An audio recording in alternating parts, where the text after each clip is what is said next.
Hello, everyone. This is Debra Richardson, and today I am putting the AP in Happy, where accounts payable teams are empowered to protect the vendor master file from fraud. This podcast will give a voice to accounts payable team members by talking about the growing reality of cyber attacks in their world and which vendor setup and vendor management techniques they can apply to protect the vendor master file from fraud. Need training? Visit the Vendor Process Training Center to enroll in your choice of weekly live and on-demand training sessions.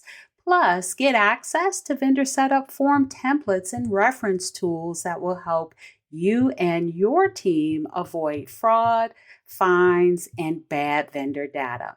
So sign up for a free account to get access to free training sessions, vendor process FAQs, and a resource library with information you need to manage your vendor master file. Visit training.debrarrichardson.com today. The link will be in the show notes. It's fourth quarter already, and while some of you are finished with your year end, more are coming into their December 31st year end. And guess what? The fraudsters know it. Make sure you know what tricks they will use in email as we come to the end of 2024. Keep listening.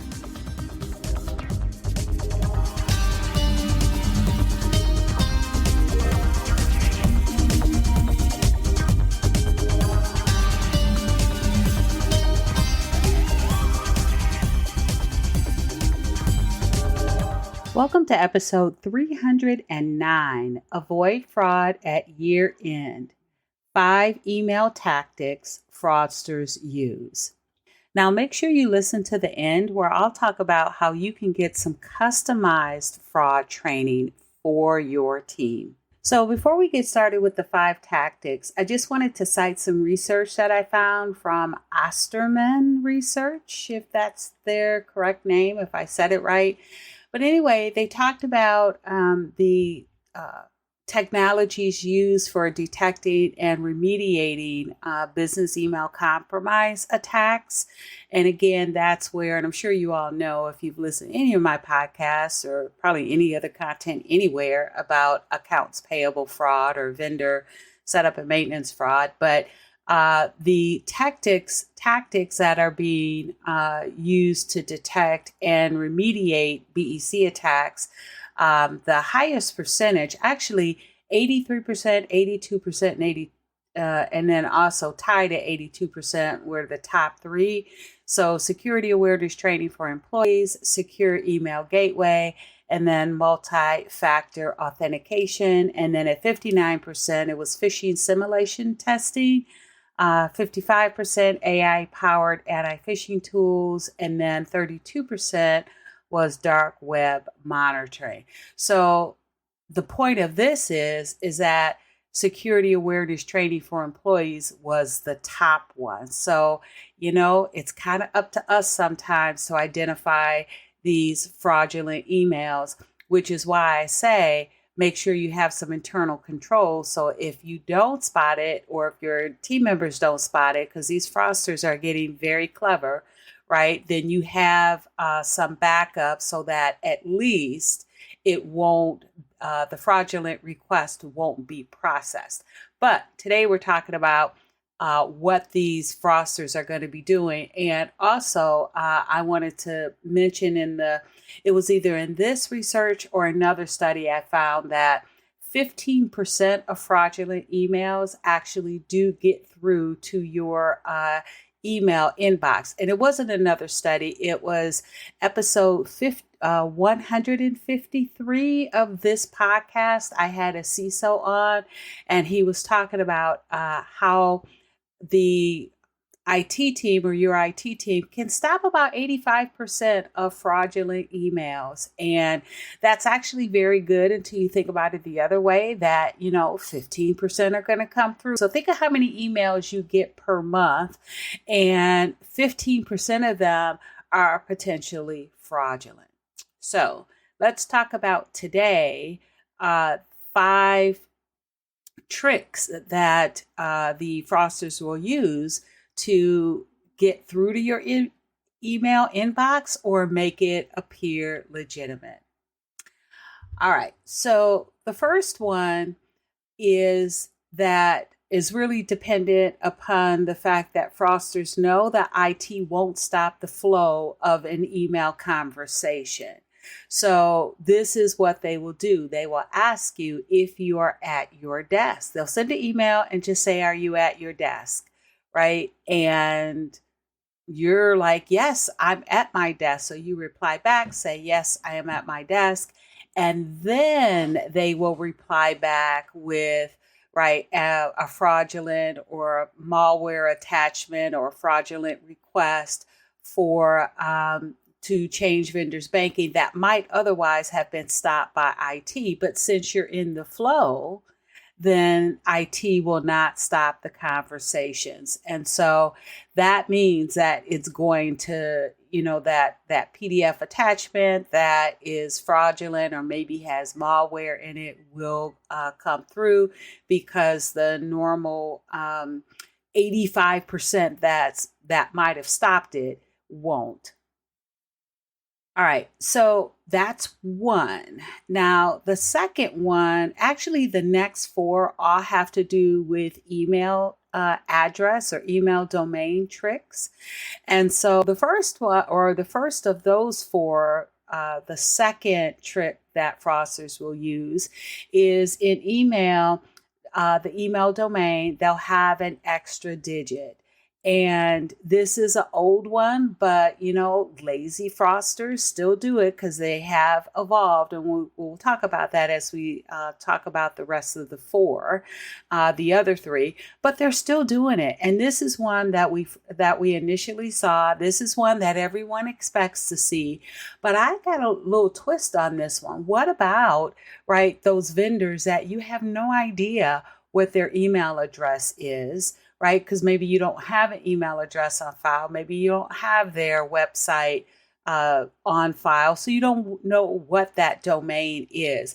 Now, if we use an example that I typically use when I do training, I use apple.com, right? Because Apple is always one of the top impersonated brands. And so I always have like Apple and then an I after the E. And so it's fairly obvious if you look closely. And I know that we all get hundreds of emails, or you guys get hundreds of emails probably per day, right, in accounts payable or the vendor team.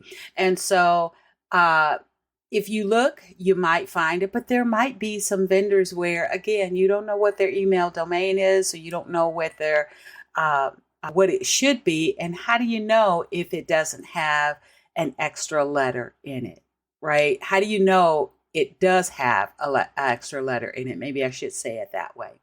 So that's one, and that's what we initially saw, that spoofed email. Everybody's looking for that, but what if you're busy? Or you don't know what your vendor's actual email domain or domain is, and so you might not spot that extra letter. All right, the third one and the second one of the emails is the fraudsters will use a different extension. There are so many extensions out there. So we were so used to, for a long time, for those that were out there when the internet first came out, just saying, right? It was .com, it was .biz, it was .net, and actually .biz probably came afterwards, but it was .net, it was .org, .com, right? And so nowadays, though, you have so many extensions, .co, .io, .me, ... And there are so many extensions that fraudsters will use that you don't necessarily know are not your vendor. So they just register your vendor's domain in a different extension. And so in this example, when I include it in training, I always include apple.co, because right, it's very obvious that apple.co should be apple.com, but it's not so obvious if you're getting it from a vendor where you don't already have their extension in your vendor master file because you don't have an email address for them, or you don't have their website in a field either. All right, so that was number 3 and the second of the email domain tricks. Now, the third of the email domain tricks is one that you will probably never see with the naked eye. And that example that I use, again, is apple.com. And looking at it with the naked eye, you can't see anything wrong. But the L in Apple is actually, the lowercase l is actually an uppercase I. And how would you ever tell that? In addition to that, the fraudsters will use other things as well, like 2 V's for a W, or R and an N for an M. And so that can happen, and it's very hard to spot with the naked eye. And they can also use, the fraudsters can also use a different language that has a letter that appears to be like a letter they're trying to replace. So again, it's hard to see that with the naked eye. All right, the last of the 4 email tricks, email address tricks, and the last of the 5 tricks that fraudsters will use is they will send, and again, I use apple.com as an example, and so they'll send an email that is from the domain at apple.com. Well, how can that happen? Well, this really isn't really a trick at all. It's the fact that fraudsters are already in your vendor's legitimate email. They have either successfully phished your vendor and gotten their email or gotten their login credentials. And of course, many of your vendors still use the same username and password across all of their platforms, or many of their platforms, including email. And so the fraudsters are in the vendor's legitimate email inbox. And I say in this example, I said that the fraudsters phished the vendor and was able to get their login credentials, but they don't even have to do that anymore. There have been so many breaches out there. And I tell you, if I get one more notification that I got another 1 or 2 years of monitoring, I will probably be set forever, because I got another one this week. But we've all been included in all these breaches. And so in some cases, the fraudsters can just go and buy, the login credentials. They don't even have to go through the step of the phishing campaign and try to get it. They just go buy it. So anyway, they're in your vendor's email inbox or email account, and they will send, a legitimate request to change banking or to change remittance addresses to perpetrate business email compromise. And it's going to come through and it's going to appear legitimate, because what else are they doing when they're sending that email from your vendor's email account? They are actually using an existing email string. So a historical email string to send that request from, to make it appear that more legitimate, if I said that right, to make it appear more legitimate. So fraudsters have some tricks, and I am sure they're going to think of some more by year end to get past you and to make themselves appear legitimate and to get you to change your vendor's banking or remittance addresses so that they can divert your vendor's electronic payments or their check payments. All right, so those were the 5 tactics that fraudsters will use at year end this year, 2024, to get into your email, make themselves appear more legitimate so that they can perpetrate fraud. So at least you know what to look for. Now, I also wanted to talk about how you can get some customized fraud training for your team. I will put a link to the page in the show notes, but it is a 3-hour training where I talk about how to avoid fraud, not just at year end, but year round. And the agenda really is 3 sections. One is fraud avoidance challenges. I talk about email collection. I talk about what's wrong with the confirmation call. I talk about what's wrong with the bank account validation. And then I will go into today's fraud, real examples. I'll use phishing scams and malicious LLMs, business email compromise, check remittance address, deep fake images, audio, and video. And then I'll talk about how to combat it, telltale signs of deepfake fraud, user tools to spot and avoid fraud.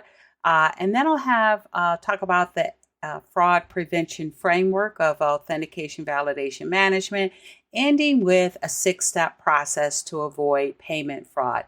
And all of this is really customized for your team based on your industry and other factors as well. So if you're interested, I will put a link in the show notes and you can go to that page and then you can reach out to have an initial conversation.